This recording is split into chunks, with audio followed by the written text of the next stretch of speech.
One chaotic morning, as his mother struggles to concentrate on a work call and his father fumbles breakfast, that Angelo, voiced by Dario Arduin, a rowdy young boy with a pronounced rectangular-shaped head and an even bigger imagination, learns his grandmother, Yolanda Moreau, has fallen ill with a slim chance of recovery.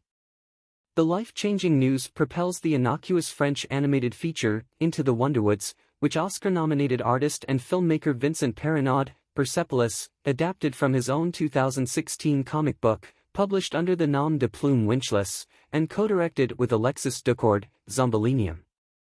The mature nature of the inciting incident feels reminiscent of the heart-rending Swiss stop-motion gem My Life as a Zucchini, but soon Wonderwoods arrives at a familiar, if still charming, place that's more squarely family-friendly than tonally audacious.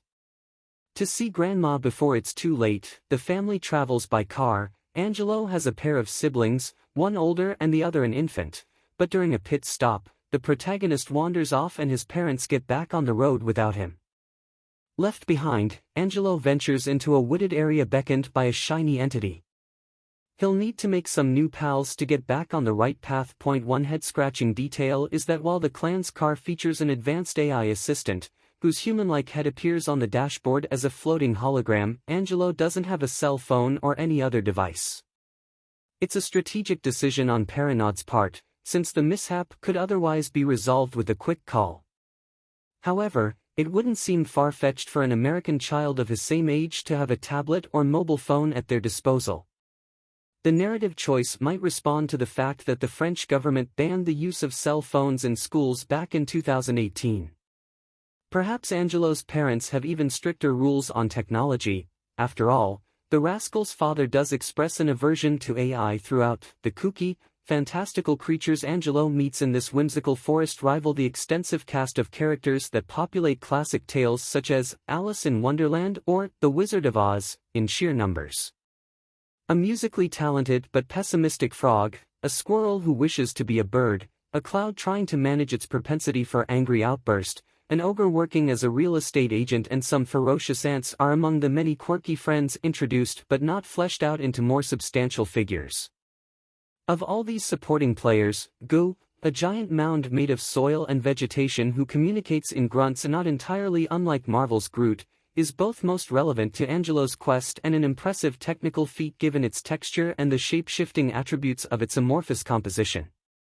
Make the whole affair even more convoluted, the vain antagonist, Ultra, Jose Garcia, a pale male in metallic armor, plans to destroy the forest to find a legendary spring whose water is believed to grant eternal life. His army of one-eyed robots do his bidding while also performing musical numbers to feed his fragile ego.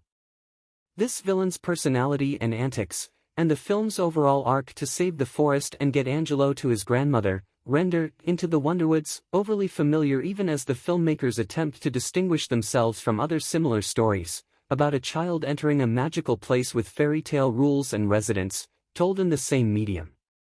Yet, for all its not-so-unique characteristics, the character design and aesthetic choices that aim to preserve some of the graphic quality of the source material don't register as generic, as it's the case with plenty of computer-animated projects from around the world that often seem interchangeable. Wonderwoods exhibits top-notch craftsmanship in the visual effects department, the intricacy of the backgrounds and in the character animation of the action-packed scenes near the end. The result looks and sounds as technically accomplished as one would expect from a project involving veterans in animation and printed cartoons. The fanciful scenarios in Angelo's boundless mind, as well as all other digressions that take us into the thoughts or memory of one of the characters, are conceived in 2D animation and sport and a look closer to that of a comic strip. In these sequences, the young hero sees himself as a fearless, muscly adult facing grand adventures. Perrinaud and Ducourt follow the same visual pattern as other recent majority computer-animated projects, where the use of the hand-drawn technique is reserved for those sections that represent a different plane of reality, an ancient myth or a past event being recalled. The sum of all these components results in a film that's delightful to look at, though not as compelling narratively. It functions as a serviceable piece of children's entertainment, but doesn't have that extra layer of emotional complexity that can turn such kid-focused productions into insightful works of art that adults can also be affected by.